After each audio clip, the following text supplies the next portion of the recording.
Hello, podcast listeners. Today's episode features David Wilhelmi, who I knew as Mr. Wilhelmi, as he was the technical director at the high school I went to. What does that mean? Well, you're going to find out in this episode. Plus, you're going to find out about what it's like to be a cop and then turn out to not be a cop. And then you're also going to find out about what it's like to work on a cruise ship and whether or not I am the size of an elephant's genitals. Plus, Tucker and I are going to break down whether or not it's possible if a beaver could bite off your genitals.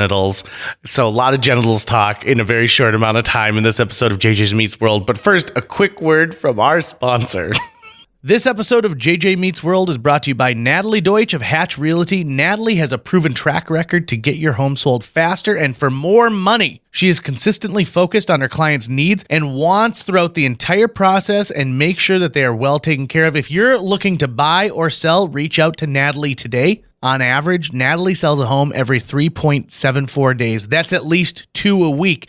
And last year, Natalie earned her clients on average over $4,000 above list price on their homes. And you don't have to take our word for it. Here's some of the great reviews Natalie has received. I was overwhelmingly impressed with Natalie and all the Hatch team. She was very responsive and responded to all of the emails within an hour. She gave great advice and encouragement from the listing and pictures, the offer, and all the closing details. The marketing team knew exactly how to promote my property, and I was pleased by how soon and easily my property received an offer. I was actually dreading selling my condo, and Natalie did such an awesome job that I felt like I really didn't need to do anything. The thing I most appreciated was that she really listened to what I wanted to do and respected my decisions. I would definitely recommend Natalie and all the Hatch Realty team. They made this process so wonderful. That was from Diane. So listen, if you're in the mood to buy or sell a home, give Natalie a call right now. You can reach her at 701-388-9338. Natalie, Natalie, at hatchrealtyfm.com, or you can go to livefargomorehead.com. That's livefargomorehead.com and find out some information. Huge thanks to Natalie Deutsch of Hatch Realty for sponsoring JJ Meets World. 1, 2, 3, 4. JJ Gordon, sort of like that Indiana Jones, in that he's always sniffing out his next adventure. Yes, he is. He's always interviewing guests so he can have them on his show and they can talk about pop culture, arts, and leisure.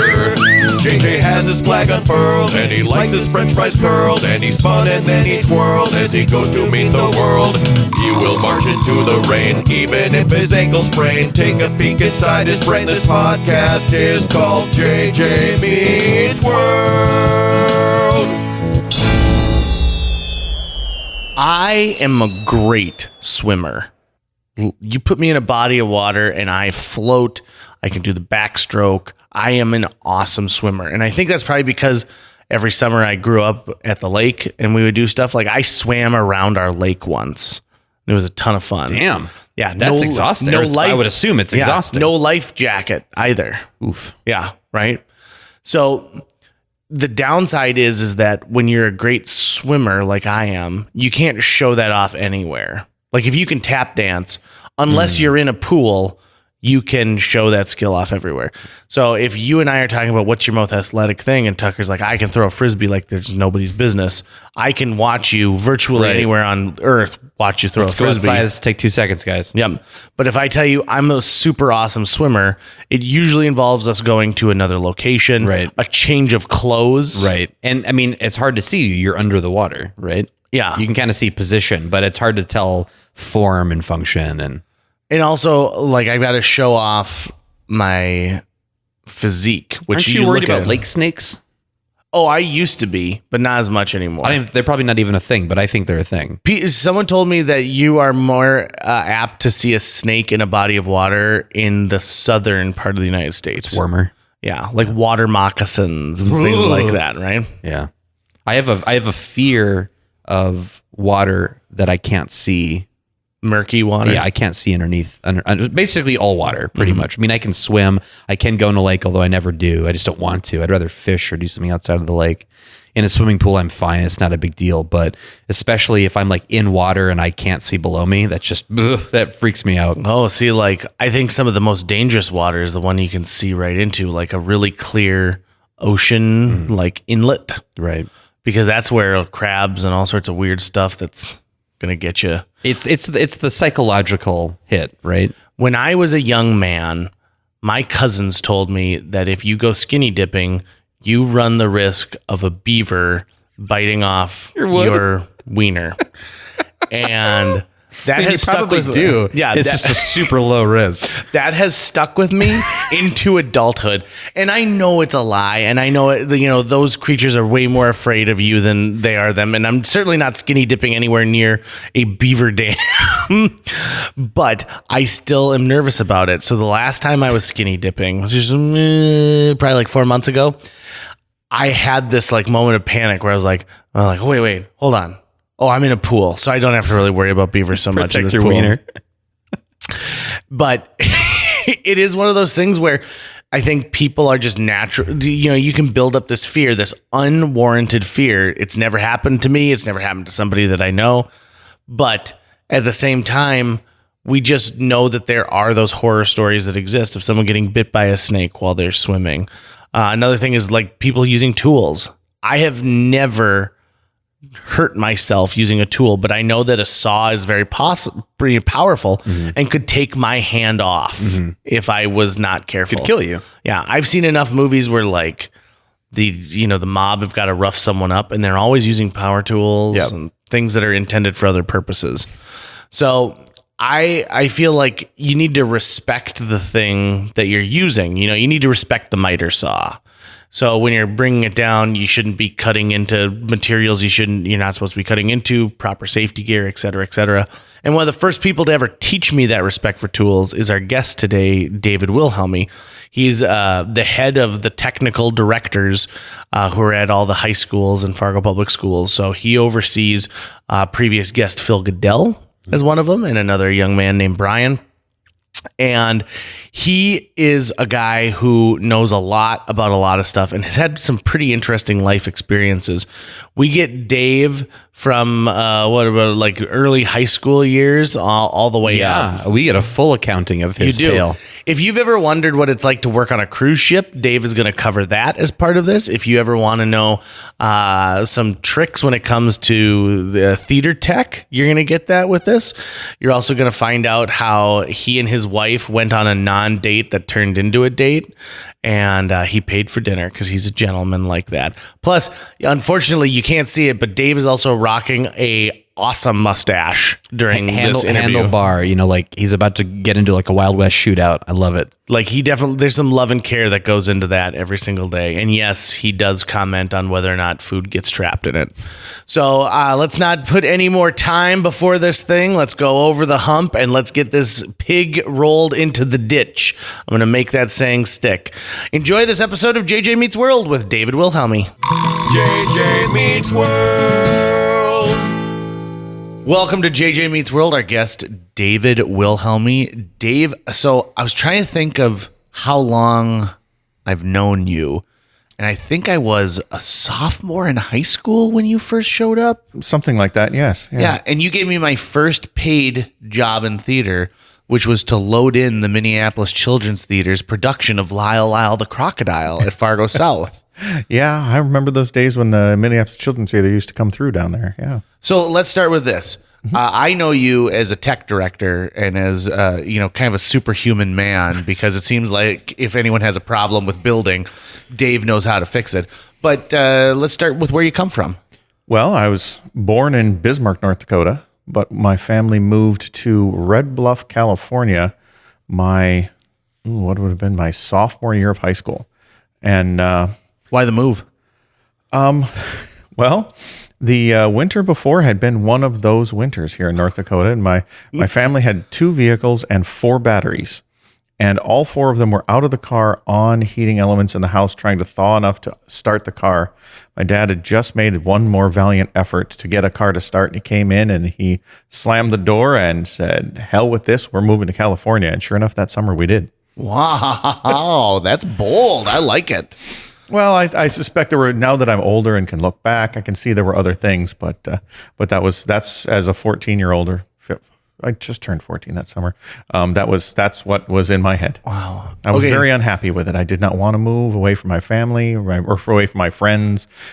Going from middle school to high school, that's a tough time to make a move across the country. It really is, especially when it's a culture shock change too. Yeah. North Dakota could not be further from the sensibilities of California. Yeah, well, but Red Bluff, California is not what everyone else thinks of as California. And I'm going to mention one of my pet peeves here. Northern California is not San Francisco. If you look at the state, San Francisco's in the southern half of the state. There's an entire another state that's bigger than North Dakota north of San Francisco. And we lived in Red Bluff, which was the home of the largest 2-day rodeo in the world, which really was actually about a 5-day rodeo, but that was their moniker and claim to fame. So they didn't want to get rid of it because most rodeos are 4 and 5 days, and it was a huge rodeo, but that was their moniker, so they liked that. But it was ranching and orchards. Did you get into rodeoing? No, roading? No, I skirted on the outsides of the cowboy culture. Like the cowboys, as the cowboy clique at my high school had real cow shit on their shoes. And they had a corner. Now, this is one of those weird things about California schools is the hallways are open to the outside. There's no roof on them. They're all outdoor. So it's a cluster of rooms and the hallways are around the outside. So when you go from class to class, you go outside. Which of course we would never consider here in North Dakota. But the corner where they hung out was where the big storm drain was, so they could all spit their chew into the storm drain and not get caught. And you didn't cut through Cowboy Corner, I learned the hard way, because they would spit on you. Because if you weren't a real cowboy. But these kids would get on the bus and ride 2-3 hours to their farms wherever they were, every day. And then when they get home, they'd get on their horses and they'd work the cattle until dark, and then they'd do their homework, and then they'd come back the next day and do school. And so, it's not that kind of, sometimes there's a moniker of the cowboys being kind of jerks, but no, these were kids who really worked very hard. Right. They had a full-time career as high school students. Yeah, exactly. I mean, I remember, when you have the friend who's one, or there was a girl that I was pining for, that ended up dating my brother, but she lived out in a ranch out in the middle of nowhere, and we used to go out, and it was always an overnight trip if you went to their house because it was too long to come back, and then you'd go ride the horses all night, and I mean that was the kind of thing you did. It was country. What a unique So how did your parents decide on Red Bluff? It had a theater program that needed my father. My dad did what I do in very sort of varying ways. He was a band and choir teacher, but he was also the tech guy for his high school programs. And the program there at Red Bluff had a significant marching program. The previous band director had kind of burned out a little bit, and it had kind of waned down. And so when my dad interviewed, they snatched him up, and we built a program. That first year I was there, we did a play, and they had never done more than, they'd done little plays, like classic high school plays. Sure, and like a little farce. Yeah, exactly. 6 or 8 kids, maybe a dozen, little single set thing with some cardboard walls. But my parents had owned a company called Backstage Incorporated in Bismarck, where they literally, because he had done the same thing there in the Bismarck schools, but everyone would come to him and say, hey, I need to borrow a soundboard. I need to borrow a spotlight. I need to borrow this. And the schools were not so apt on wanting to loan stuff because it was getting destroyed. So my father, my mother, and 2 other friends created a company called Backstage Incorporated. Sort of a variation on what we would, like HB Sound and Light here in town, a rental company that rents lighting and sound equipment. But you could rent everything from a spotlight to a show. So they had an 8-person group that 4 guys, 4 gals that did SSAA, TTBB, show choir kind of stuff that you could rent to come in for your conference and do a couple of tunes. And the company did a production of Annie, full production of Annie, which I played. I was the sound effects man, plus several other miscellaneous course parts. That was my first time in the 9 productions of Annie I have been in. Oh my God. I have done Annie 9 times, and that's too many. I like Annie, but that's too many times. Have you ever had to play the 9 dog? Annies. No, but we got to chase the dog, and that production, we did it in the big and I'm blanking on the name of this space, but there's a beautiful old school theater there downtown in Bismarck. It's about 2 blocks north of the Civic Center, and there's no air conditioning, or at least there was at the time. No air conditioning, because this would be 30 plus years ago.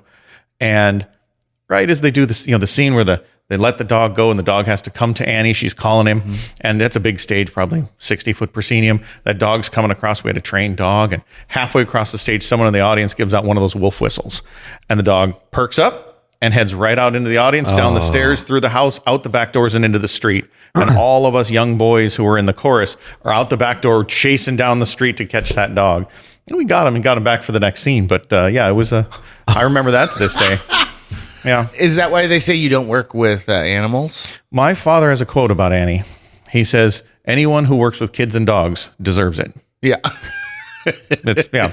And that I quote my father a lot because he had a lot of good, not clever quips, but they were also very apt. So you almost fall into the cowboy clique because you're pining after this woman. And where do you go after that? Well, I graduated there and went to Mount Shasta College in Redding, California, which is about based off the Pop, or? Well, no, Mount Shasta is there, and yes, the Pop is based off of that mountain. Is it? It's Mount Shasta was the big mountain you could see from Red Bluff and from Redding, which is actually the remains of a giant mountain that used to be there, Mount Lassen, and it exploded. It was a volcano, and Mount Shasta is all that's left. But everything there, Red Bluff, Redding, and all those towns in there are in the bowl of what used to be Mount Lassen. Oh, cool. So, but just a little side bit. But I went to Shasta College for about a year and a half. I went 2 years. And then I took this hard left turn. My mother was a CPS investigator. So if you called and said, Children's Protective Services. Mm-hmm. So if you called in and said, my neighbor's beating their child, my mother was the one who would go investigate. And she had a sheriff's deputy that she worked with, Leo, and they were partners. And he would go knock on the door, and he was a huge cowboy of a man, and pound on the door and get in, and then my mom would walk in behind quietly because she was the social worker, clipboard in hand. Yeah. I assume. Well, yeah, and she actually had her business cards had a little witch on a broom on it because everyone hated her because she was always taking their children, but she only took there's a lot of you can't talk about stuff in that, but she would share with me a lot of things that were probably she's not supposed to tell anyone, but I was her venting point. So I heard a lot about the stories that were going on, the incredibly dirty houses, the incredibly, a lot of neglect in that area, where the dog feces on the ground is ankle deep in the entire house, and the carpet is squishy from all the dog pee in it.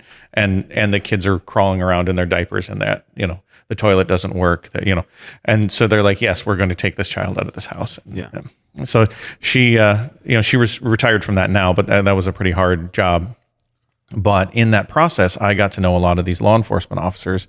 And so although I was studying theater, because I wanted to do this for a living for some crazy reason. But I decided that the sheriff's department in Red Bluff had 14 openings and no applicants. And they paid pretty well, had great benefits. And mostly they wanted guys to work the county jail, which is, there's a lot of meth in that area at the time, but it was a lot of, just babysitting people who someone else had gone out and rousted. There hadn't been an officer had not drawn a weapon in the line of duty in like 10 years, much less fired a weapon. So it was a nice, quiet county where you occasionally locked up a meth head. And I was like, I can work in that jail, and then I can go work in my dad's theater at night and still get my theater fix and do theater as a hobby. So I went into the police academy. I graduated the Wednesday of the Rodney King riots. So I was on the news about 5 times then, because most people went in the police academy already with a job in a police department somewhere. So they weren't allowed to talk because of you got to have the media person talk. I was one of like the 4 people who weren't associated with a station or a department.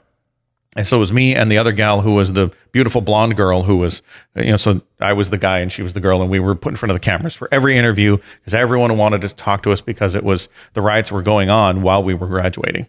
Of course, states away basically because it's the other end of the state. And then, but that summer there also was no budget in California. So policemen were getting IOUs instead of paychecks. And because, unlike the federal government, state governments can't just issue money. And they went, it was a long time without, I don't remember the number now, but they went a long time without without a budget. So they started laying off police officers because they didn't have the money to pay them, and that, they couldn't afford to work for nothing. And it took about a year before they finally got the budget back, and then they started rehiring people they'd laid off. So there really wasn't work at that point. All 14 positions went away because suddenly that seemed a huge amount of money. And I got my first offer. It was almost 2 years after I graduated, and it was a department I didn't really want to go work at. It was a long ways away, and I was going to have to leave everybody I knew. It was not the situation I had planned. And I realized I had spent 2 years supporting myself freelancing in theater, and I get a shot at a lot less. So I decided to keep going in theater because I also had a theater job offer, and I was going to have to pick between the two. And I just kept freelancing in theater then, and I let my post-certificate police officer standards and training. If you don't work in the streets, you have to do tests and re-up every 3 years. If you're working, then you're automatically re-upped. And mine was coming up, and I was like, I'm going to let that go, and I'm going to do this theater thing. Well, that's pretty awesome. I mean, a lot of people don't have that option right off the bat. Like, well, I could follow what I really like to do, or I could become a police officer. So I think you ultimately chose well. So how do you end up back in North Dakota? Well, there's several steps before then. Yeah. I was freelancing and doing a lot of different things, and I ended up, my uncle, Joe Roller, had Lou Gehrig's disease, and he lived in Devil's Lake. And if you go up there to they're the Firebirds now, I think. Their big football stadium is the Joe Roller Stadium. It's named after him. And he passed away from Lou Gehrig's disease. And my father flew out from California for the wedding, or for the funeral. It's kind of a wedding. It's a human being in the earth. All the family, it's a wedding between the two. All the family gathered together at Grandma's house, and where he bumped into his second cousin, Jim Province, who is also a tech theater guy. He and his family, he works, his regular work is, he works at the Polaris plant up in War Road, Minnesota. Oh, I've been there. Yeah. I did a show up there once. Oh, excellent. Mm-hmm. And, but he was the tech director for War Road Summer Theater. But he had just gotten a raise and a promotion, and he wasn't going to be able to do it this summer, so they were looking for somebody. And my dad said, hey, my son is looking for work. Hey, and we're related. And, this and that leads to me going to War Road Summer Theater for my first big paying gig as a designer tech director outside of my home zone, and spent the summer up there. We do 5 shows in 10 weeks. And I was the entire tech crew, the light designer, set designer, stage manager, tech director, entire build crew, entire light crew. It was me. And, and some volunteers. I had a couple of high school kids who came in and volunteered with me regularly, but, and then when the guys were off the shift at the plant, they would come be part of it, but pretty much I built it all myself. And we built it next door in the hockey arena. And then we would, while we were running one show, we'd build the other show next door. And then strike, the Sunday strike was just swapping the 2 sets. And then while we're teching one show at night, we're building the other show during the day. And, pretty intense summer stock kind of stuff. But in the weirdest little town in the middle of nowhere, I remember one show, the border is about 7 minutes north of the theater. And there was one time I went across the border to my aunt and uncle's cabin to see him on a Saturday or something. And the border guard on the one side was my spotlight operator from the left side. And on the way back, the border guard was my spotlight operator from the right side. And it took forever to get through customs because everyone wanted to chit chat because there's nothing going on at the War Road crossing. I mean, this is all pre 9/11 too. So, but I did 2 summers up there with War Road Summer Theater, which was a lot of fun. But at the end of my second summer, we came down to Fargo for a big trip down to Fargo on our one day off kind of thing. And we stopped at the Barnes & Nobles, and I'm reading through a Variety magazine, and there's an ad there for Princess Cruises. They're looking for technicians. And I looked at it and went, oh, that's really kind of cool. Wouldn't that be fun to be on a cruise ship? Haha. Put the magazine back on the shelf, didn't think about it again. Went home at the end of the summer. It's early August. And I tell this to my mother. And my mother's like, hey, if you work for the cruise lines, I'll get free cruises. That's that's the way my mother works. That was her assumption, and nothing was going to change her from that. And I said, yeah, well, I don't know I didn't pick up the magazine. I don't even remember which one it was. I remember which one it was, but I just didn't want to deal with it. And I thought we were done. No, my mother goes and she picks up the phone and she finds 1-800-Princess Cruises, and she calls and she's the kind of woman who the phrase "let me talk to your manager" was always on her lips. And this, again, we're talking 80s, so that there's no online complaint department. You would get someone online and you would razz them until you got their boss, until you got something taken care of. And I would never want her to call me if I was in customer service, because she was that other woman on the other side of the phone. I mean, I love my mother, but yeah. Mm-hmm. But my mom had that with nurses. Yeah, she was horrible to nurses. Yeah. So, but through that, she gets through because that's a reservation line for wanting to go on a cruise, but she gets through the morass of attachments and extensions, and she gets to the guy, the vice president or whoever it was in charge of the technical hiring. And she gets me his number. So she's standing there and I can't not do anything. I call him. And I tell him I've seen this ad and I'm a technician and I'm interested. And he goes, well, when did you send in your application? I said, well, I didn't. I explained to him a little more about the situation. He goes, oh, well, here's the address. Send it in here. Send it in immediately. We are looking for people. Great. I put my resume together. I have to go downtown to the whatever was the Kinko's of the time to get it printed all nice and pretty and put in a thing and mail it out. I get it mailed out the next day. I get a call the following day from some secretary. Says, we'd like to schedule an interview. We'd like you to come down. And it was a Thursday. We want you to come down on Thursday for an interview in Los Angeles. And I'm like, well, I can't really get to Los Angeles for Thursday. She goes, oh, no, we'd fly you down. And I'm thinking, well, this is cool. If nothing else, yes, because I get a free flight out of it and I get to go see Los Angeles, which I haven't, I'm not a huge fan of Los Angeles. There's too many people there. That's another entire conversation, but it's nice to visit. I just wouldn't want to live there. And I fly down that following Monday. And so, short flight tickets and all that kind of thing.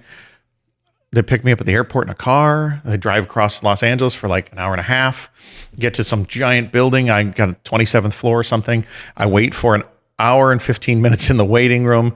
The guy brings me in. He tells me, I've just been on a ship. Sorry, I was on a ship all weekend where I had to fire the tech director because he had his master's degree from Yale drama in technical theater, and he couldn't figure out how to run a light board. And because my resume didn't have the final degree on it, but it had hordes of experience. And he said, that's what I want. I want the experience. I want someone who knows what they're doing. And we have a nice interview. It goes really well, I'm feeling. And as I'm getting up to leave, he says, do you have your passport? And I said, no, I've never had to get my passport because Canada never needed it at that time. And he says, well, you should get your passport. He says, I can't say anything, but you should get your passport in order. I said, oh, okay. And he goes, actually here. And he pulls this little white card out. And if you've ever gotten your passport, this little white card you fill out to get your passport. Yep. And he writes there's a box in the corner that says for office use only. And he writes like this 27-digit number, which got letters and numbers and all this stuff in there. And I look and I said, what's that? He says, that's the Princess Cruises expedite code. And I'm like, oh, that's kind of cool, because normally it takes, could take months. Yeah. Oh, yeah. Especially in California. Yeah. So I go home.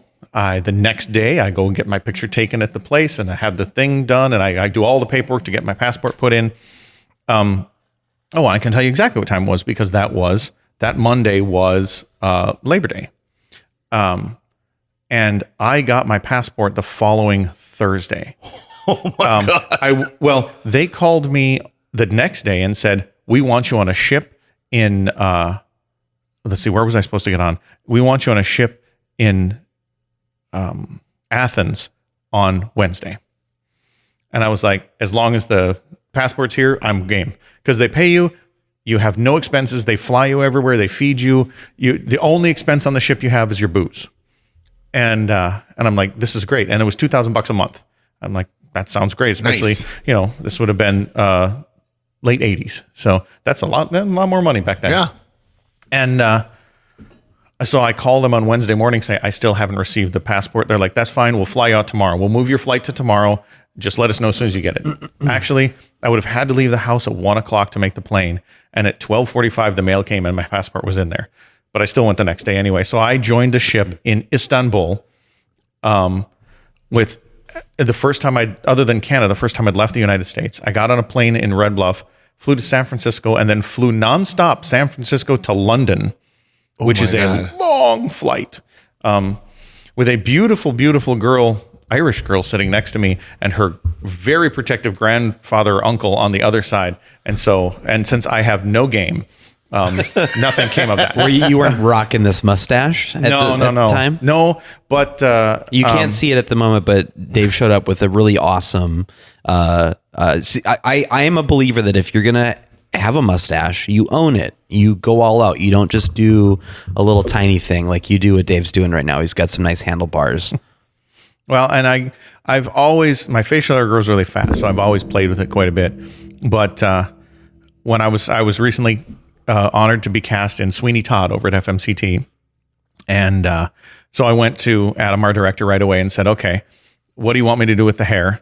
Because I know the rules that you do not cut your hair until your director says you can. Whenever you're cast, you're done taking care of your own grooming until you're told. And now what you also aren't saying is that there's nothing on the top of my head, so there's nothing I can do about that. But he said, well, let the rest of the sides grow out. He said, and I said, well, you probably don't want a beard because we're all supposed to get shaved during Sweeney, so we're looking for a shave, so a beard wouldn't work there. And he said, but have you ever had a handlebar? And I've always kind of wanted to try it, but that's a commitment. Yeah. And as I learned, it's even more than I thought. And I was like, you know what? But for a show, then now I have an excuse. If anyone asks, wow. I had to do a pencil thin mustache for the 39 steps. Okay. And so I looked like a cross between like John Waters and something worse than John Waters as I was walking around. And I've got photos of me with my family because we had to do events, and I've got this gross little pencil thin mustache. So I sympathize, but I would totally be rocking that still after the show. Well, yeah, so I let it go. And there was a point during the show where I'm like, this thing is gone the moment we like the curtain call can't come fast enough. But then it was a 3-week run. And by the time the run was over, then it had gotten to another phase. And now it's there. It does take some maintenance, to keep it looking right. If I don't put something in it, it tends to get a little creature from the Black Lagoon. Is there anything difficult to eat with a mustache like that? Yeah. Everything. Oh yeah. Last night I was at the Linebender show and I was like, I need a napkin. I don't care what it is. I need napkins because it just, everything. What was the friends and family policy for cruise ship travel? Like, were you able to hook your mom up at all? Well, if you spend at least a year on the ships, then you can bring someone on for a cruise. Ooh, but you had to do a year of it. Yeah. And they contract you for 6 months at a time. So you have to do 2 6-month stints, and then you can bring some family along. And I don't know what it is now. It was that way then. And to be real honest, I never actually chased it down. I did one stint. They had me stay on extra. I was on 7 months. So I got on the ship in Istanbul and got off 7 months later in Hong Kong. And I got off on Chinese New Year. I flew out of Hong Kong on Chinese New Year, which is cool because they fire fireworks off of every single building for the entire day, the entire night while you're flying out. Oh, neat. Which is really kind of cool and could be scary if you think about it too much. So one of my favorite personal stories with Dave is, I always appreciate how you don't treat students like they're inferior, like a lot of educators do. I always felt like you were teaching me how to do these skills, but you were giving me the explanation so that I could do them. Do you know what I'm saying? Like, well, there's a tech director who holds your hand while you're screwing something in, and you don't really feel like you're doing it, or the one who's like this is a torque screw, this is the drill, you're putting it in right there. Call me if you start to bleed. But so I'm helping with some show that you were teching at Fargo South High, and you looked at me for a second, and you're like, JJ, you're the exact same height as an elephant's penis. Do you remember telling me this? I do not. This was one of my favorite stories. I don't doubt that I said that. Yep. It sounds like me. You told an amazing story about being like at an elephant preserve during your Absolutely. time on the cruise ship. We were because I joined the ship in Istanbul, and we were around the Med for a couple of tours. It was 14-day cruises, so we were everyone is on for 2 weeks. We had three types of passengers. We had the overfed, the nearly dead, and the newlywed. And because it was long form cruising, this wasn't the party barges you see, the carnival party barges down in the Med. This was serious money, serious cruising. But then we went through the Suez Canal and across around the tip of India, and then we were in the South China Sea. And so I'm trying to remember the name of the city now. It's been too many years ago, but it was the port city for Bangkok. And there was a preserve for elephants because the elephants there are like heavy equipment. They use them instead of bobcats. Sorry, bobcat, but they grow their own there. But there are serious laws about how you treat these animals because they're incredibly valuable, and I'm hoping that there was also some altruism in there. But for every so many months an elephant works, they got to have vacation, and so they send them to these places that are just like elephant spas, but the tourists can come and check out the elephants at the elephant spa, and so it was a really cool place that we could go. We got to watch, the elephants would come out and they'd do some tricks and they'd pick things up and throw them around. And then at one point in the show, they'd put the harness on them and like they'd haul logs and stuff, and they'd show how that works. And then they would hook a big rope up to it and they'd invite the entire audience out onto the field with the elephant. And, no lawsuits there, I guess, but and everybody would grab onto the rope and we'd pull to see if we could stop the elephant. And really it was see if we can pull hard enough the elephant notices that we're there. And I went several times to go see it, but yes, you did get to notice an elephant with an erection at that point because it was there. There were baby elephants, and they were as tall as I was. And you could, for 25 baht, which is like way less than $1, you could buy a bunch of little tiny bananas, and you'd feed the baby elephants. And there was one I ended up with alone for a while, and I was playing with him, and kind of like you'd play with a dog or a cat. It was kind of cool. And I was kind of playing this keep away. I had the bananas behind my back, and I'd feed him one and I'd kind of pull away and give it to him. And he'd grab my hand with this trunk wrapped around my hand while I had the banana, and I'd pull and he'd pull and I'd pull, and then he'd yank the thing out of my hand. And we were having a great time, and I ran out of bananas and I wandered away to the next thing. I look back, and this little old lady comes up with her bananas, and she goes to give one to this baby elephant, who grabs her hand and he yanks her across the way. And I felt so bad that I had taught this elephant this really bad trick. And I was young then, so rather than go and help the lady, I ran away. But nowadays I wouldn't have done that. I would have gone and helped. But So what is the tech directing on a cruise ship look like? Because I imagine, here's the thing, it must be the same show over and over and over and over. We had 14 shows that we did 2 shows a night, one for each showing of dinner. The show had to be 55 minutes long because that's how long it takes people to eat dinner. And there was a little break in between, but not much. And we had 14 different shows we did. Sometimes we varied the order in the week. It had more to do with, we had the same opener show, the same closer show.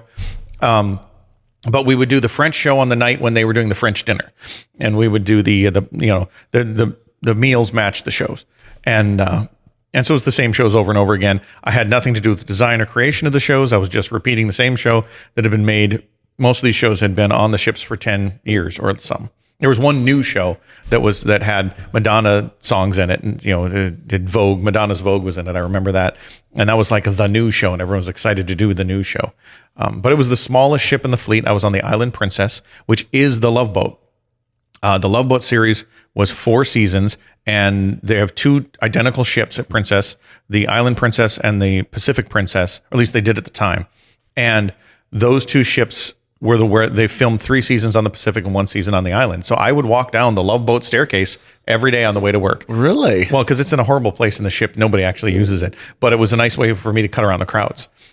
But and this isn't meant to be rude, so it's not in that style, but couldn't anybody just be there? It sounds like you're probably just like hitting the lights on cue, and if you know how to, and that's the thing, you needed to have a basic knowledge of how to run a theater. Nowadays they've upped everything so grandly, and some of those big ships have some of the most state of the art equipment that exists. But that show was pretty straightforward. I mean, they had the big fancy new thing they'd put in was there was 2 screens that lowered, and there was a slide projector set up that I could run from the booth. Ooh. Yeah, for one show.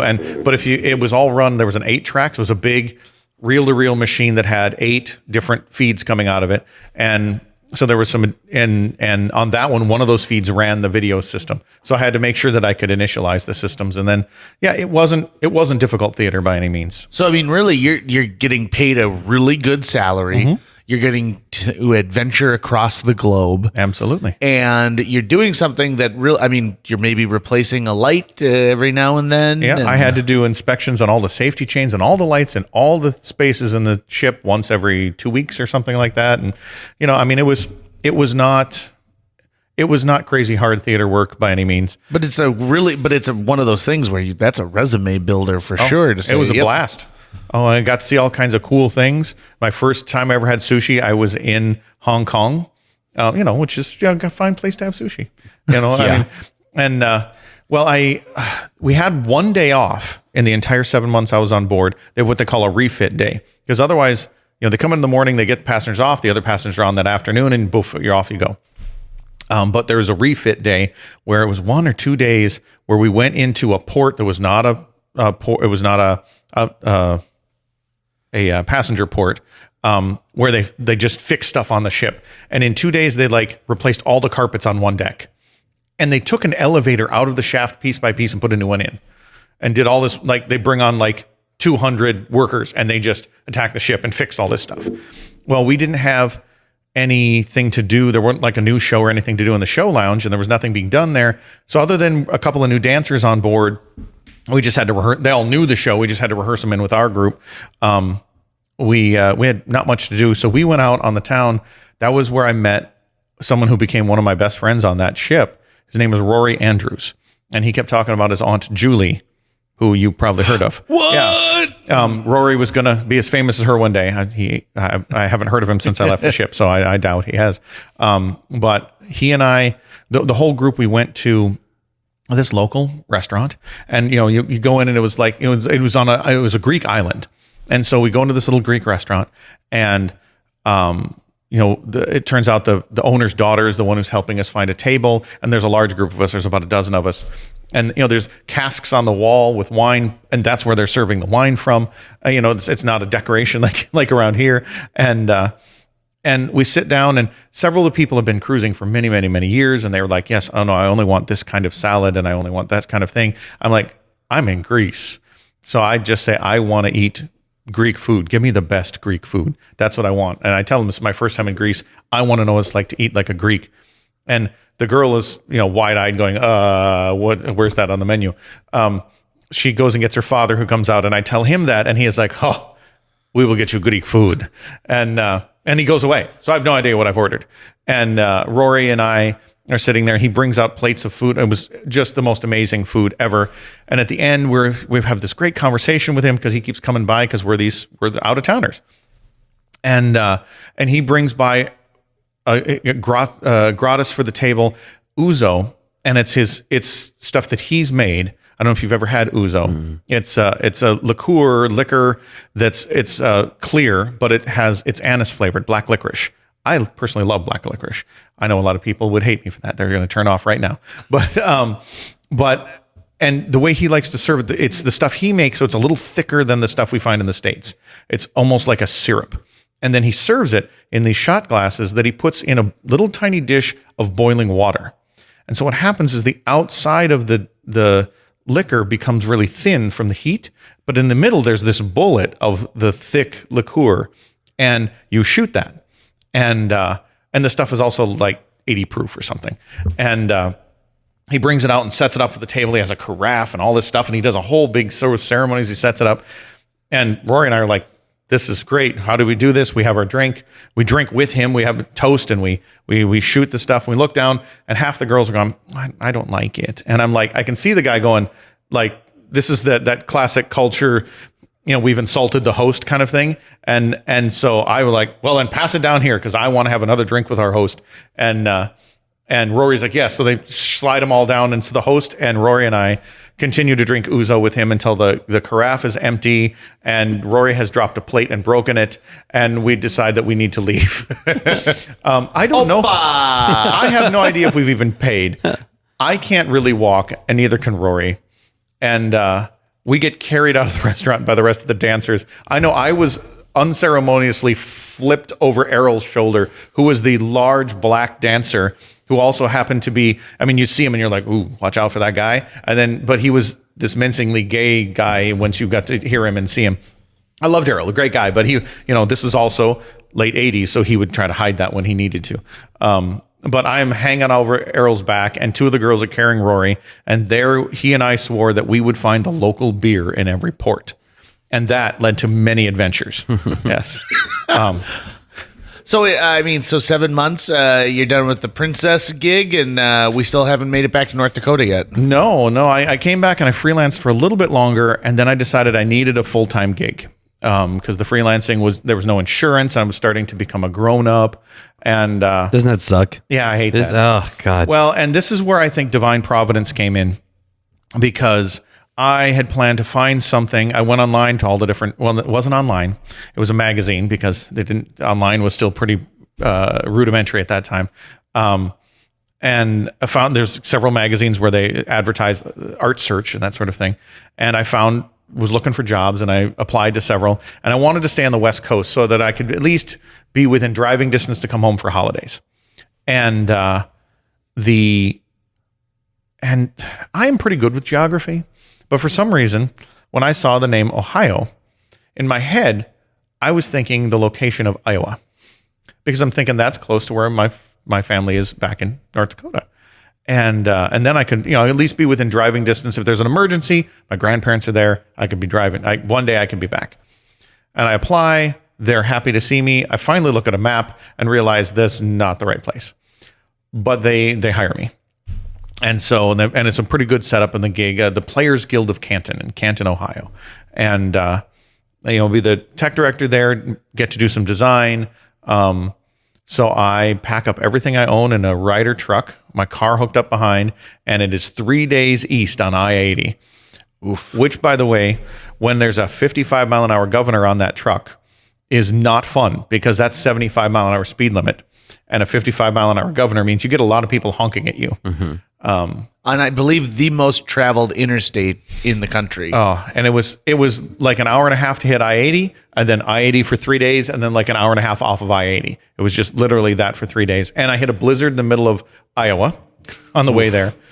And there, it was a fine theater. There was a lot of politics going on, and it wasn't a great situation. But there I met this wonderful woman, Jean Zerbrug, who wasn't normally at that theater. She actually managed the Carnation City Players in the next town over, about a half an hour away. But our theater was doing Merchant of Venice, and she always wanted to play Portia in the Merchant of Venice. And so she decided she was going to come and audition for Portia. And there was actually one day, she tells this story many times, that she wasn't sure if she should do it, whether she should do it. She was waffling, and she's driving to work, and she suddenly hears from the back seat, someone just says, "Go to Canton." There's no one in the car. She just heard this voice. And that's when she decided she was going to do it. Well, she got the part, and we met, and now we have 20 plus years with a wonderful family. And I think the whole reason that I went to Ohio was divine providence. Oh, that's very interesting, isn't it? Yeah. And so you meet Jean and you woo her, which I assume was an interesting courtship in itself. And she didn't hear her voice. It was like, date him. No. And I have no game. And I've said this to many people many times. I have zero game. And so let me tell you this, because this is a good story. So we're doing Merchant of Venice, and I'm trying to figure out how to ask her out, but I don't want to ask her out, and it's all kinds of things. So I go around and ask the cast, we've got a matinee coming up. Does anyone want to go out for maybe dinner and a movie after the show? Everyone's like, no, we finally opened. We're all exhausted. Not this weekend, maybe next weekend. I literally asked every single person except for Jean. Now we're leaving the theater at the end of the night, and I'm walking next to her because I somehow always found myself next to her. And And I say to the group, anybody want to go out for dinner and a movie afterwards? And she goes, yes. And everyone else says no. And so we stand there chit-chatting, the sort of that Midwestern, you got to stand outside the car and chit-chat. We decide we're going to go, and we decide we'll just drive together, so we save a car. Now, Jean had this history of sort of bad dates. She had actually had this guy that was sort of her boyfriend, but he was a gay guy, and it was like they were a couple, but they weren't a couple. And so when we get to the car, it's my car, and I've been living in this car basically. It's Tech Week, as you guys know. You've both done shows, and the passenger seat is full of trash, fast food trash, everything. And she pulls up to the car. She walks up to the car, and I'm throwing the junk out of the back to give her room to fit in. And all she's thinking is, "Yes, he's not gay." So we get in the car and we go. The movie doesn't show for an hour, so we decide to get dinner first. We're sitting at this little Mexican restaurant having dinner, and she was supposed to go to a board meeting at her theater, but she had kind of blown it off. And so she left to call them and tell them she wasn't coming. And she talked to her friend Joan, and she said to Joan, she goes, "I'm not sure, but I think I'm on a date." And she came back, and I had paid the bill, so she's like, "Okay, this is definitely a date." So that was our first date, and we She's been paying for dinner ever since. Okay, so let's flash forward just a little bit to the first time that I get the chance to meet you. Okay. Donald Kress had been doing a lot of tech with Fargo Public Schools. I don't know how that man maintained the schedule he did, because it seemed like he was in every school at every minute, being underappreciated the whole way around. Don, I give Don credit for the fact that I have the job that I have. He built the foundation of knowledge in the administration of the need for this position. A lot of schools do not have this position. And Don went and made sure that the shows happened, and they happened well, and they happened safely. And so then when I went to the admin and said, "You have just built a brand new state-of-the-art facility here at Fargo South High. You need to have a full-time position person here to figure this out." And with the help of Gwen Stark, Gwen was essential in figuring this out, because she knew exactly who to talk to when. And Gwen, I love Gwen so dearly. And Gwen is, she was older than most of the admin, and she would just treat them like she would her son. Mm-hmm. And it didn't matter if it was the superintendent or the principal or the custodian, everyone. And that included both in a loving way and in a maybe stern way. Mm-hmm. And she would just tell them, "This is what you need to do." Now, they wouldn't always listen to her, but between Gwen's working that with them, and then I just started laying things out. And I think what I showed Dan Huffman, who was the administrator who finally made the decision, and what finally showed him was that I came with a spreadsheet that was like, here's how we can make things safer. Here's how we can save the district money by being efficient, by sharing things and doing this kind of stuff. And I think it was a combination of Gwen saying what needs to come from it, and me saying how I would do it, that Dan decided to create this position. And it's smart too, because we're living in a society that's becoming, especially when you were moving in, more and more litigious. And you're talking about a situation where kids are working with power tools. They're, 25, Absolutely. 30 feet above the ground. There are all these things that go into the creation of high school theater that are incredibly dangerous. There's a lot of inherent danger that needs to be managed. Right. Because there's a lot of things in life that are dangerous. Driving a car is dangerous, but you manage that through the training and getting a license.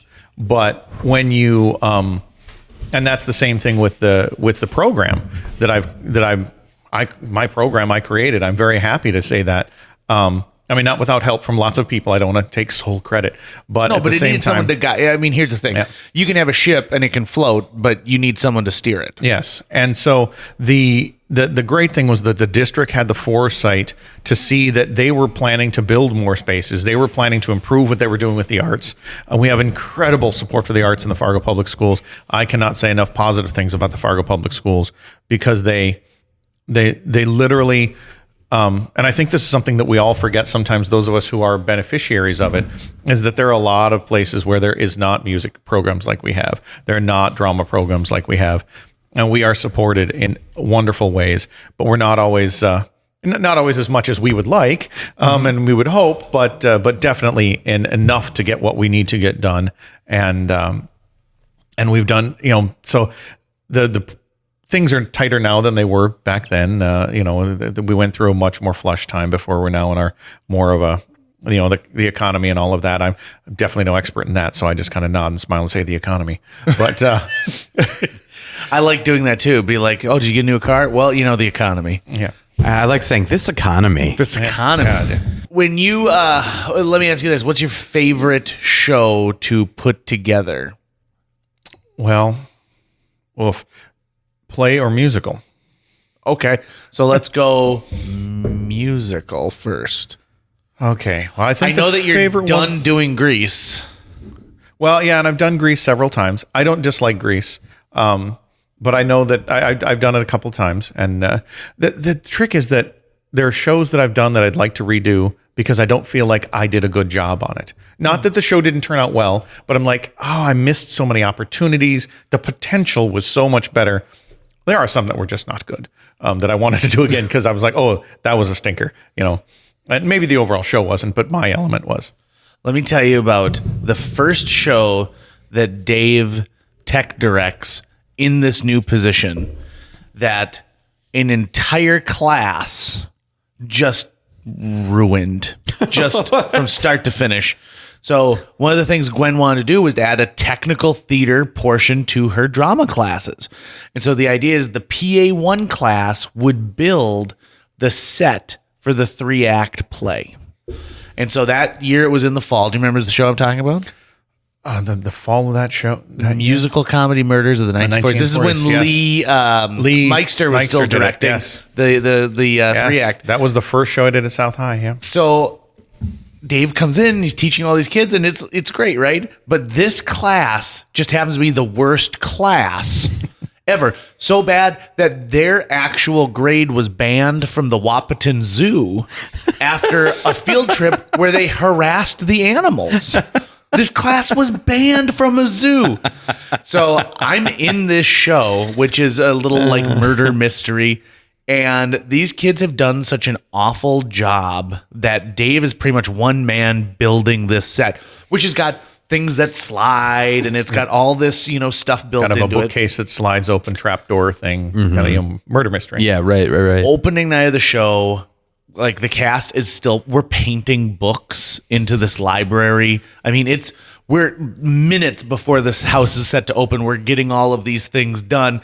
And I'm amazed when you think of on Wednesday night when we left the theater, we were like, well, we're going to do a show on a set that's not even close to being done. You must have stayed there all night. Do you remember staying there all night? You must have been. It must have been all close, night. But no. Yeah. I can proudly say I've never stayed all night at South High because personally, I see that kind of situation as a failure of me to do my job correctly. Because if I have done the planning correctly with my director and we have organized things correctly, that should never happen. No, it's those kids. 100% those kids. I even remember going in during one of those class hours and they were supposed to be painting something and the kids were flicking paint at each other. Like they just did not want to have a part of it. So you want to make David loud, you start throwing paint. Yeah. And I remember Dave saying like, listen, nobody put their hand on this part of the set for the first act because it's still going to be wet. So if you have a move where you lean against a wall, just don't do that tonight. And the only issue we had that entire night was I came through a door and slammed it shut and a piece of art had fell off the wall. But I used it like there's gunshots going off, so I put it in my character's shirt like he was trying to have a bulletproof vest on. And then you gave me that piece of art during strike. And I still have it. It's still in my basement. Excellent. So I remember that show, but I remember talking with the other cast. I mean, Joe Mackner was there, Meg Meixner, Alicia Booth. And I remember talking with them afterwards and being like, you guys, this was just really nice to have a guy who's like got everything figured out and we can just rely on him. You had worked with Lee. It was the first time we had ever had like really nice sound effects in a show. Like it was so cool. My degree is in sound, so. Oh, I didn't know that. Yeah. So so sound design, when you said favorite shows, my favorite play would be the production of Macbeth we just did last fall. And although the sword fighting in it, which I do the sword fighting as well, and my children got to fight to the death in it, which was amazing. The part that I loved the most about it was the sound design that I came up with for it, because we underscored a majority of the show, as well as one of those things about Shakespeare's 5 acts. Each act has 6, 8, 10 scenes, depending on what he's written. So there's all these little weird breaks in between. So we underscored all the set changes. Well, there were no set changes, but all of the, mostly it was a blackout long enough for the actors to leave, establish a new time and location, lights up. And so I underscored almost the entire show, plus all the sound effects for all the magical things for the witches. And then underneath all the battles, we had music underneath all of the battles that worked. And now it's different now than it used to be, because of chasing down all of the rights and royalties for all that different music that I found. But we put it all together, and it was, I believe there were 180 sound cues in that show. Wow. But it was one of those shows that you turn off the sound, and it was, recently I just saw Dracula down at Davies High School, and the unsung hero of that show was the sound design, because there was a young student there, Mark Rolliter, who did this same thing for Dracula. And without those sound effects, it's a guy in fangs looking creepily at someone for 2.5 minutes while he moves across the stage.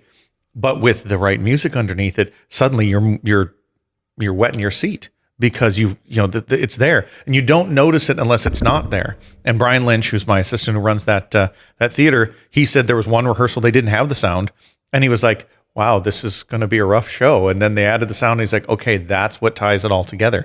Now, it doesn't mean that the actors aren't important and the lighting isn't important, and the set and the costumes, but it's the sound is often the forgotten element. You don't realize that's what it is that's tying all the rest of the pieces together. It's like smoothing out the frosting on a cake.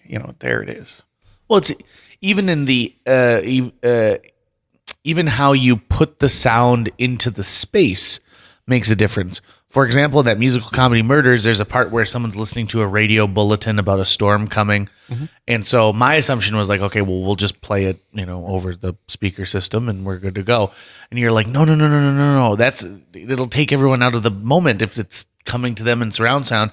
And so you'd set up a weird, like, half CD player, half 8-track machine or something that you had cobbled together, and it played through a screen on the set where the actual radio was. So it sounded like it was coming from that exact spot, right? Mm-hmm. And that is the technical side of theater that really gives people an experience that draws them in rather than reminding them they're in a big theater at the same time. Well, and that's the something when I teach, I talk about the suspension of disbelief. The audience walks into Fargo South High and we're doing Romeo and Juliet. They know we're not in Verona. They were just cold outside. They still got a giant jacket on. But we want to do everything possible to allow them, because there's an agreement between the actor and the audience member. There's an unspoken agreement where the audience agrees to listen to the story and believe the story set in Verona, even though they know they're in Fargo. And the actors agree that they're not going to do anything to take you out of there. That's why you don't improv a random, what's up in the middle of your Shakespeare. But the technicians are doing the same thing. And that's, like you said, by having an effects speaker in the right location so that the radio is coming out of the radio. Actually, that'll pull me out of a show, because I'll go, ooh, they did that really well. We just went and saw Steel Magnolias at the Guthrie, and there were some wonderful things where they had the radio coming out of the right radio, and they could pound the counter and it would start and stop on cue and all that. I'm like, they did it beautifully, which totally took me out of the scene, because I'm going, wow, that was really a well done effect. And you're thinking of all the steps. They must have done this. They must be doing this. And well, this and must they carried be the radio around as well, so the entire thing had to be wireless. I actually feel that way about TV commercials. I've shot and edited so many TV commercials that I can't help but break them down as I'm watching them now. It's just like a second part of my brain. It's probably the same with you and a lot of things that you see too in performance or with radio. Oh, they must be doing this. I think that I have a deeper appreciation for those little tiny flourishes. And I just watched Planes, Trains, and Automobiles because it's my favorite Thanksgiving movie ever. And the scene where they're both trying to get a room at the motel and using their watches as a way to get in. And Steve Martin is like, please, I haven't changed my underwear since Tuesday. Well, I can vouch for that. And the guy behind the window, who's a character actor, I think a lot of people would recognize, he doesn't know what to say. And so he puts a cigarette in his mouth and it's kind of hanging off the side of his mouth. And he goes, I don't own the place. And he gives this weird kind of smile and gesture behind him as if like the owner lives on site and he can't just, he can't help him out because if the owner comes here and here at any minute. And it's just it's a great little moment that you would miss if you were watching it. Same thing in the movie The Incredibles. When Mr. Incredible is first talking to Edna Mode, he does this move where he rests his hand, his elbow on his leg, and uses an open hand gesture to signal to her, like, come on. Like, it's the quintessential Midwestern dad, like, come on now. We're having, I'm taking your attention. And those little pieces are the thing that I really appreciate when I watch really good acting. Also, I just saw a show recently where they had a refrigerator on stage, and when they opened it, no light went off, and it bugged the hell out of me. I'm like, bullshit. There's no way. That's not plugged in. Like, don't like it. Absolutely. Though I have to say, there was another show that I went to see at the Guthrie, Guess Who's Coming to Dinner, which is based on the movie. And we went and saw that one a couple of year ago, 2 years ago. I forget. We go twice a year with the South High kids. And it was so incredibly well done that I was pulled away from all of those elements. Now at intermission, I was noticing all of those things. And my son was noticing some things because he pointed it out as well. Because he's talking about going into this theater thing too. But I literally was pulled so far into the story and that tells me how well that was done. Because to pull me away from the technical elements to the story tells me that you've had the absolute best performance ever. Because they were doing something. The whole play takes place in a day, and the entire back wall of the set was all windows, and you could see the San Francisco Bay Bridge on a beautiful hand-painted drop in the back, like they don't do anymore. But the sun was moving across the stage, neat. And it wasn't something you could notice in the moment, but from scene to scene, from the beginning of the show to intermission, it had moved enough to go, wait a minute. That's and like, where's the light source coming from? Intermission, Joey and I ran around trying to find the light sources so we could figure out how they were creating that effect because there were too many windows. I just saw the touring company of Mean Girls in the Twin Cities. And it's the first time I've been to a show where they're utilizing these new LED panels for their set. And so what is amazing to me is they've got all of the entire backdrop of this are all these independent LED panels. Some of them must be 4 feet by 8 feet and just different sizes. And it covers the entire back end of the stage. And there are entrances and exits. But what happens is every time you go to a new scene, it is a digital painting of that scene in the background. So it kind of wipes. Yeah. It's like you're watching a movie or a television show with the set, but the people are on stage. And at first I thought, well, this is crap. I like the physicality of it. But they found something that was really unique with this, which is they said, okay, if we're going to do this, we're going to utilize the ability that we can change pieces from time to time. The play itself takes place over the span of a school year. So every time they go back to the biology room, the bulletin board changes with like fall dance, this week. Yes. And then later on it's, don't forget to sign up for Christmas wreaths. And it was so cool to get sucked into this part of it.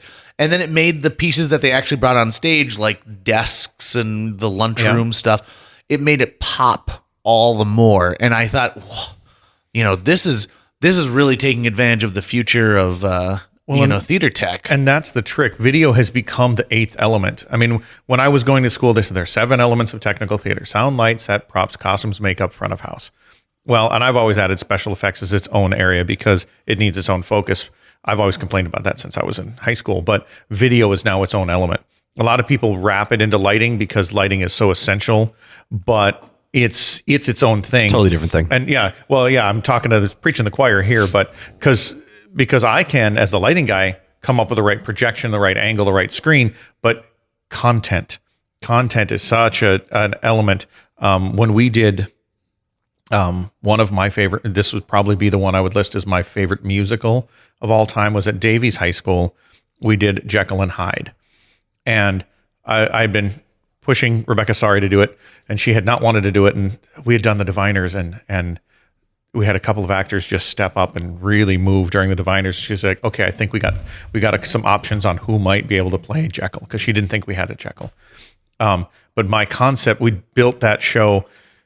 I would say the entire concept got built around the confrontation scene at the end. And if anyone's not familiar with that, at the end, Dr. Jekyll and Mr. Hyde are played by the same actor, and he's got a song called The Confrontation where he's singing as Dr. Jekyll, and he's like, no, I'm going to get rid of Hyde. And suddenly Hyde takes over and he's singing as Hyde. So he sings back and forth to himself as Jekyll and Hyde. Well, this takes place in the laboratory. You have to say laboratory. And so what I designed in the laboratory was stage left was a large, one of those tall oval mirrors on a stand.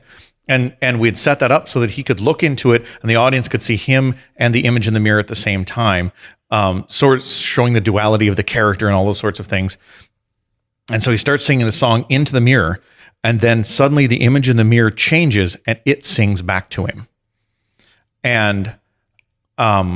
And this was my idea from the very beginning. And then he turns away, he sings to the mirror, it sings back, he turns away, and there's up center, there's a giant 4x8 oval mirror floating above the whole laboratory. And he turns, and there's Jekyll, or there's Hyde in the mirror singing back to him again. So every time he turns away, and then there's another mirror on stage right above the workshop table. And so in all these mirrors are Hyde singing at Jekyll, and he's on stage singing back to them.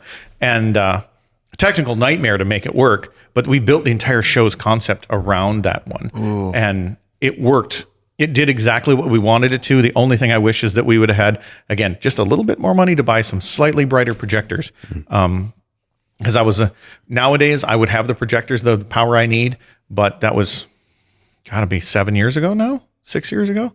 And back then, the projectors I can get my hands on were more like your desktop projectors that you see in the office boardroom. Sure. This is the Pythagorean theorem. Yeah, but now I could get my hands on some other ones for more of an it's one of those things where I was a little on the leading edge of technology, so it was still awfully expensive. But I'm actually using the technology for that for the show we're doing right now, Pajama Game, over at South High, because we had to figure out how to keep the video image, because how we did that was that the mirrors were made of two-way glass, or one-way two-way glass, like a mirror you'd find in a interview room where you can see through from one side. And the cool thing is you dust the back of that with something, and I used spray adhesive to give a projection surface. And if you don't do anything, it works like a mirror. The audience sees it as a mirror. But as soon as you project something on the back side, that image replaces the mirror image.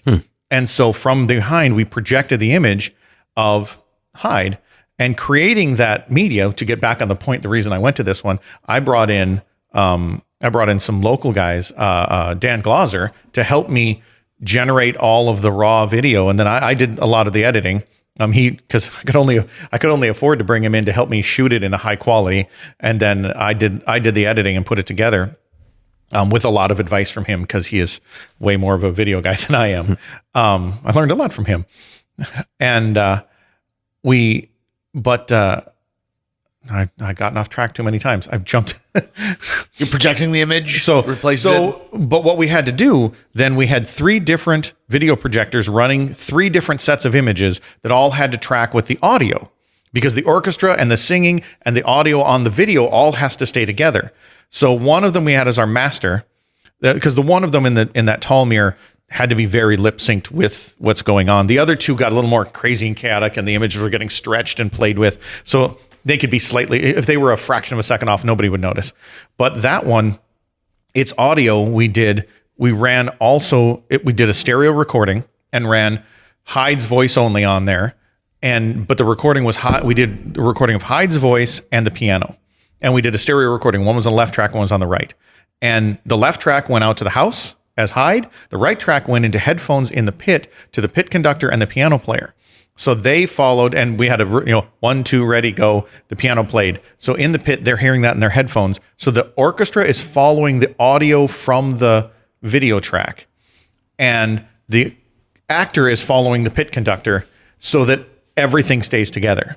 And we're actually, Pajama Game has a section where the one guy's supposed to hit a tape recorder on the desk. He sings into it, and then in the second verse, he hits play and he sings with the tape recorder. So we just recorded that and put that together, and so much easier with modern technology. Oh my Lord, because everything is now digital, and Well, listen, as we wrap this thing up, yes. I told you yesterday when we chatted, I want to include a little conversation about ribs. Oh yes, Because Dave, I think, might be the rib master of Fargo. I've never had a chance to try these things, but I've been invited, and one of these days I'm going to eat. We need to just schedule like we scheduled this. We need to schedule. That's a great idea. A day. Yep. I am quite proud of my ribs. When I took on theater as a profession rather than a hobby, I needed a new hobby, and grilling became that hobby. I am willing to throw down and say that I have the best ribs in town, because if anyone thinks I'm wrong, I challenge you to a duel. And you know what? There are no losers in a rib off, because you just get plates and plates of ribs. And if someone's got ribs that can beat mine, wonderful. Now I've tasted even better ribs than mine. And there's no losing in a cooking contest. So I will throw down and say, yeah, bring it on. And it's not just go to the store, buy him, he's got a special rub. There's a whole to do. There's a guy over at the Hornbachers who gets me my ribs. He's your rib guy? He's my rib guy. He gets me the right cuts, the right meat. And if he's not there, I don't buy him that day. I wait till he's there. But he's at the Hornbachers butcher. He knows what he's doing. He's the old guy, Yep. And Probably missing like one chunk of one finger. That's how you know they're good. Yeah, exactly. Yeah, 2 fingers is not good. No, one finger. Yeah, they're careless. And only a piece of one finger. Yeah. But then I take them and I put them in a wet marinade first of all, and which is mostly apple cider, some lemon, and I just put them 24 hours. I let them soak, and then I pull them out. And then I put them on my dry rub, which I make from scratch. It's my own personal recipe. And I coat them liberally, and I put them back in the fridge for another 24 hours. So 24 hours in the wet, 24 hours in the dry. And you got to have the lemon and the apple cider, not apple juice. Apple juice has too much sugar, and the sugars will burn when you go to cook. And the apple cider and the lemon have a lot of acids in there, and it breaks down that connective tissue. So that's what makes it so fall off the bone perfect.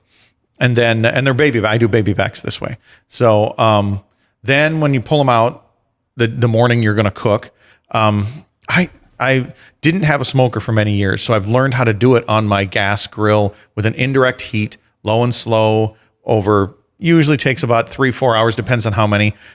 Our new house, I've actually got a new grill that's connected to the gas line of the house. Oh, aren't those the best things in the world? We had that in my lake cabin. And I didn't know we were doing that. When we bought the house, one of the things that was said came with the house was the barbecue. I'm like, well, I've got a much better grill than this. They had a little, you could put 4 quarter-pound burgers on. It was a nice stainless steel, high quality one, but a tiny little thing. And I like to do ribs and brisket and that kind of thing. And so I went to move it to put mine on. After we bought the house, we'd moved in, we'd put all the essentials in place. Now it's time to get the grill out, second day. And I go to roll theirs off and it won't leave. And I realize it's attached to the house. And so that was my excuse to buy myself a new grill. And so now I have I've got a lot of square footage. I can probably do about 8 or 10 racks at the same time. Nice. And but then low and slow, I every 30 minutes I spritz with apple cider again to help keep them moist. If I'm doing a rib rack, then I don't have to flip them, but otherwise I'll flip them every 30 minutes as well. And then usually takes 2.5-3 hours to get them to the point where then I'll put the sauce on, and just the sauce, just 10 minutes on each side, just basically enough to warm the sauce. Sure. Otherwise you burn the sugars. Right, you're just glazing more or less. Exactly. And then because I'm a wet sauce kind of guy, and my current mix on my rub is a little less spicy than some people like, but I'm mostly cooking for my family, and we're all wusses when it comes to spice. So it's a pretty Midwestern version of it. But but I've rarely had anyone who didn't. It doesn't matter how many I make. There's never leftovers. So, and I've never had any. Actually, Brian Lynch threw down with me one time. Oh, really? And, but he does his in a sous vide and then just finishes them on the grill. Oh no! And you're boiling your ribs. Well, and they weren't off. They weren't bad. They were nice. They were very nice. But it's not the same thing as something that's been smoked, because I do it with a smoker box on my grill, and so that it is a wood smoke, indirect heat. And it takes a lot of time and care. I actually do a full set of ribs for my crew at the end of the year crew party, which I bring in, and I consider my crew to be the whole district of Fargo North, Fargo South, Fargo Davies. We bring all the tech kids together, and then I feed them ribs at the end of the year, because there is nothing we could give them that equates to the amount of work and effort they put in for the department. And that's my big thank you for them at the end of the year, is to feed them mass quantities. And that's what, like 75 kids more? Yeah, well, that's how many are invited. Usually it's the Tuesday after school gets out, so I usually get a... Forget you, Dave! Summer! Well, yeah, a lot of people are busy and leaving and that kind of thing. And I usually get about 30 kids there, so... But I mean, that's a massive amount of kids that have joined that program, though. Oh, yeah. I mean, it used to be Justin Bass was the lighting guy and went to do 2 different schools as a sophomore. And Yeah. so knowing that you've built up a program where people like, and it goes towards lettering too, doesn't it? They can letter in drama doing technical theater, and then there's a whole process and a program for that. And so it's nice that they can letter in theater, doing drama, and I mean, they got to be involved, and like any lettering program, the trick isn't, I came and did one show, I got a letter. I find that then letter has less value.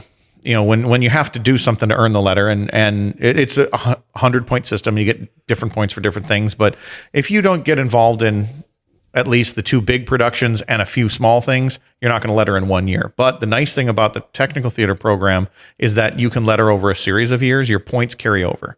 Mm-hmm. So if you do 1 show a year for 4 years, you can letter once in drama, or you can letter once every year.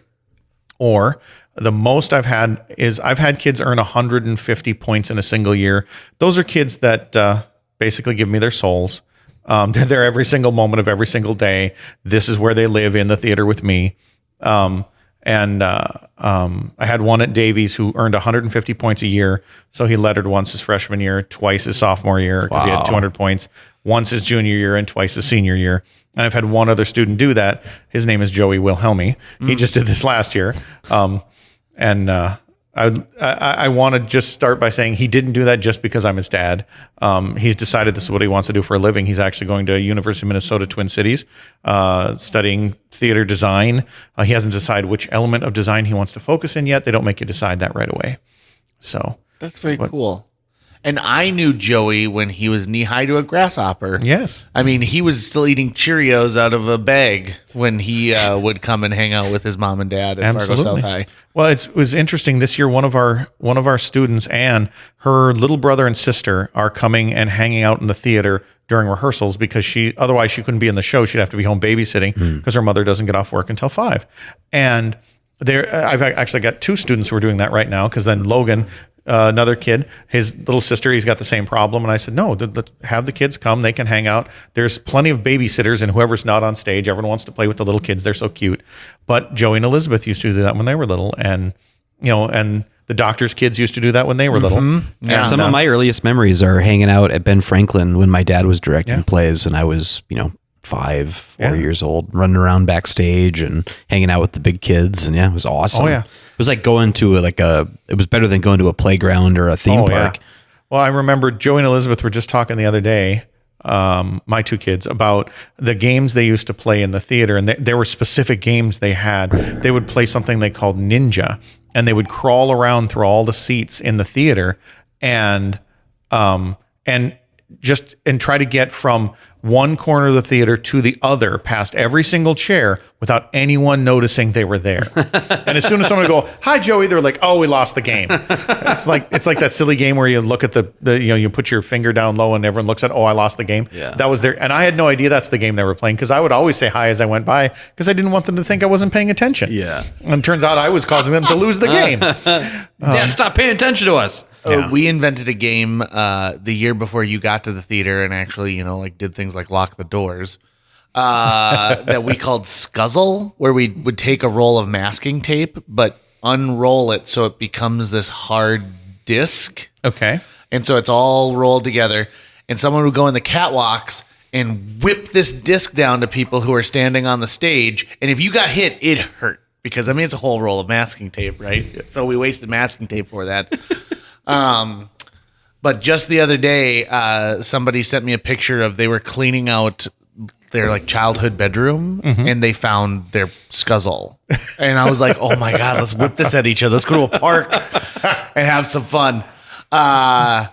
Dave, thank you so much. I've been wanting to get this interview done for a long time. We barely scratched the surface. We got a lot more to talk about. We didn't even get to D&D. That'll be for a whole other episode. Oh, yeah. Actually, we should have you guest. We've been doing a Dungeons & Dragons campaign on this podcast. Oh, awesome. We've had 2 parts. We've got the 3rd part coming up. And so we should maybe bring Dave in as a guest for that last one, because it'd be fun. I was an early adopter. I've been playing since the Red Box came out. Nice. Yeah. Well, and you built a table for it. You've got costuming that your family wears. Your D&D level is up there.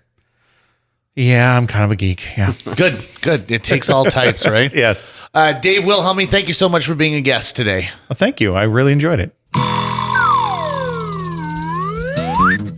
A huge thanks to Natalie Deutsch of Hatch Realty for sponsoring this podcast. Folks, if you're looking to buy or sell a home, contact Natalie Deutsch today, because Natalie Deutsch is not only a previous podcast guest, she's somebody who's going to care enough to sell your property for top dollar. She's also going to find you the best price possible if you're purchasing a new home. Last year, on average, Natalie earned her clients $4,000 over list price on their homes and sold them faster than the market average. On average, Natalie's selling a home every 3.74 days. That's 2 homes a week. Those numbers don't lie. Find out why Natalie is one of the top agents in this entire market. Get a hold of her today, Natalie at hatchrealtyfm.com. You can also call 701-388-9338 or go on to livefargomoorhead.com. That's livefargomoorhead.com. Read all of her amazing reviews, and then listen to her episode of JJ Meets World. Thanks again to Natalie Deutsch of Hatch Realty. That's going to wrap it up for today's show. If you enjoyed this episode of JJ Meets World and would like to help us continue to produce 2 new episodes every week, you can donate to our Patreon. Check out patreon.com/JJ Meets World and donate today. Even as little as $1 a month can go a long way. Visit our website at www.jjmeetsworld.com or hit up our social media. We're on Twitter, Facebook, Instagram, all the sites the kids are using these days. If you'd like to stay up to date on new episodes of JJ Meets World, you can find us on iTunes, Google Play, Spotify, Stitcher, iHeartRadio, YouTube, or wherever you consume the podcast that you love. JJ Meets World is produced every week by Tucker Lucas. You can find out more about Tucker's work by checking out www.moonbasemaria.com. If you want to get in touch with your host with the most, go to linebenders.com, and you can find direct contact info for JJ. I know that there's got to be somebody out there who's splicing animals together. You're like, it's a beaver, but it's got a snake's head on it, but it's still got beaver teeth. Now imagine that swimming at you while you're trying to canoodle your lady.